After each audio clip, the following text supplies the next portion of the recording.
All right, welcome back to the Bulldog Insider. Yeah, we got the band back together. Cameron, again, joining us. Cameron Worrell, the Bulldog sideline analyst for 940 ESPN. And once again, each week during the Bulldog season, Cam's going to be joining us, and we love having you in, Cam. I love being here. I'm glad football season's here so I can come and do this segment with you, Scott. Oh, I'm touched. I'm touched. Well, hey, for 3 quarters last night, I didn't think we were going to have a lot to talk about tonight because the Bulldogs offense was kind of stuck in neutral. But in that fourth quarter, things really picked up. Really exciting fourth quarter, wasn't it? Yeah, it was. I wish the ending was a little bit different, but you're right. For 3 quarters, this wasn't the Bulldog football team that we've come to expect under Jeff Tedford. And then the fourth quarter came, Fresno State started opening up a little bit, had a couple of really good drives, and then I think everybody's seen this by now, an unfortunate interception to really end their chances, but an exciting fourth quarter. And at the end of the day, Fresno State was on the road against a Big Ten opponent, inside the 5-yard line with a chance to win a football game. Of course, the headline from this game is that halfback pass and the decision to make that play call. I'm on record on Twitter that I was okay with the call. On first down, it seemed to work. The DB bought the fake. What'd you think of the call? I love it. I mean, if you're going to make a call like this, do it on first down, because all night Minnesota on first down, their defensive backs were extremely aggressive, and we saw that on this play. The play was there. It just wasn't executed. There was some pressure in Josh Hokett's face. As soon as he got the grip on the ball to throw it, he had to get rid of it, and he couldn't set his feet, and he kind of lofted a little bit. And Antoine Winfield Jr., who I played against his dad, which makes me feel old, but I mean, an excellent, super athletic play to come back and get that. You would not have thought he would have been able to make that play. Just an unfortunate situation that he was able to make it, but you can't agree with that play call. The play was there, they just didn't execute it enough to score a touchdown. And Hokett's thrown the ball before. He's done that twice before. 2 for 2 touchdowns as well. He's yeah, had success. Yeah.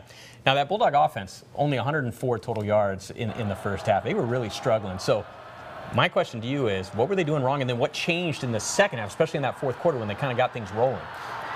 I think they really started to execute within their offense the mismatches that I thought they had coming into this game. Getting guys in the vertical passing game. We saw Keyshawn with a 45-yard touchdown. We saw Jameer have a couple of opportunities that they missed, but the opportunities were there.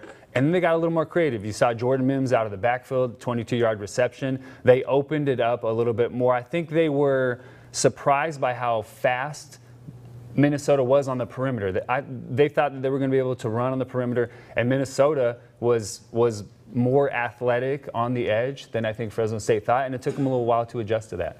Now, on the other side of the ball, that Bulldog defense obviously was terrific last year, and they seemed to pick up right where they left off, right? I mean, Jeff Allison especially, career-high 15 tackles for him at middle linebacker. Mike Bell had a career-high 11 tackles at safety. They got some serious playmakers on that side of the ball, and you got to like what you see out of them. I thought they played, a really good football game. Minnesota's a physical offense. They're big up front. They did lose Rodney Smith, but they had physical guys running behind that big offensive line. This defense played well. They just wore down at the end, but for a large chunk of the middle of that game, they were completely shutting down anything Minnesota wanted to do offensively. And if you really think about it, it was a Zach Annexstad crazy scramble, throwing up to Tyler Johnson, and he had to go top shelf to bring that one in for Minnesota just to have an opportunity to go down and take a lead at the end of the game. So this defense played an excellent football game. They wore down a little bit physically at the end, but I think we've come to expect that this defense is going to play at a high level, and they didn't disappoint last night. Yeah, if not for that crazy play, the Bulldogs would have limited Minnesota to less than 300 total yards of offense, which is a pretty good night. All right. I know this one hurts, but you got to get ready for another big one. Yeah. You're playing another Power 5 program. You're going down to the Rose Bowl in Pasadena to play UCLA, a UCLA team that's struggling a little bit right now under Chip Kelly's in the first year there. 0-2 out of the gates, got blown out by Oklahoma on Saturday.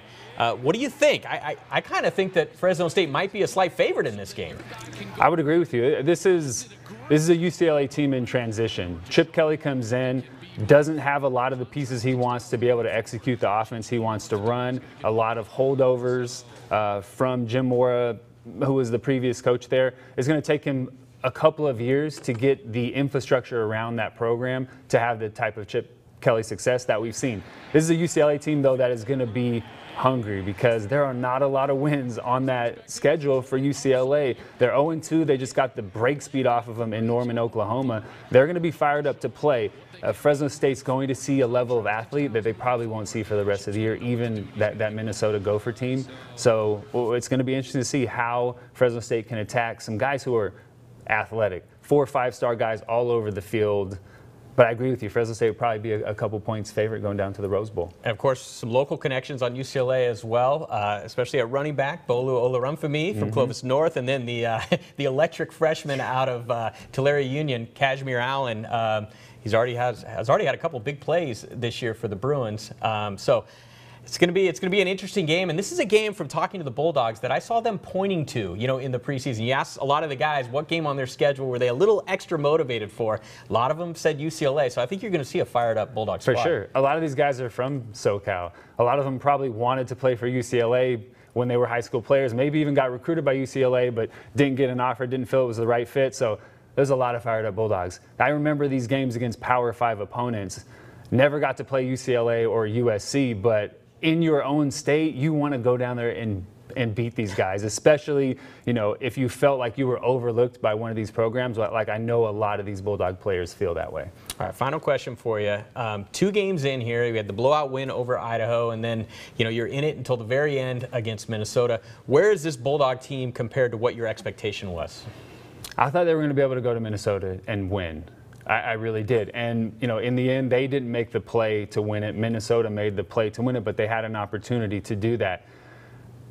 I want to see more out of this Bulldog offense. I want to see a senior quarterback with some senior weapons who have played a lot of football here in Fresno start to really take advantage of the mismatches that I feel like they present as an offense. And, there's new pieces on the offensive line. The running game, I think, is going to take some time, but you have Marcus McMaryion, you have Keyshawn Johnson and Jameer Jordan and Darion Grimm and Jared Rice, who's a big weapon at tight end. I would like to see more out of those. A higher level of execution, less mistakes, just some continuity within the game. And I think if they evaluate that film, they'll have a clearer picture of who they are, how they can operate moving forward, and it's going to start Saturday at UCLA.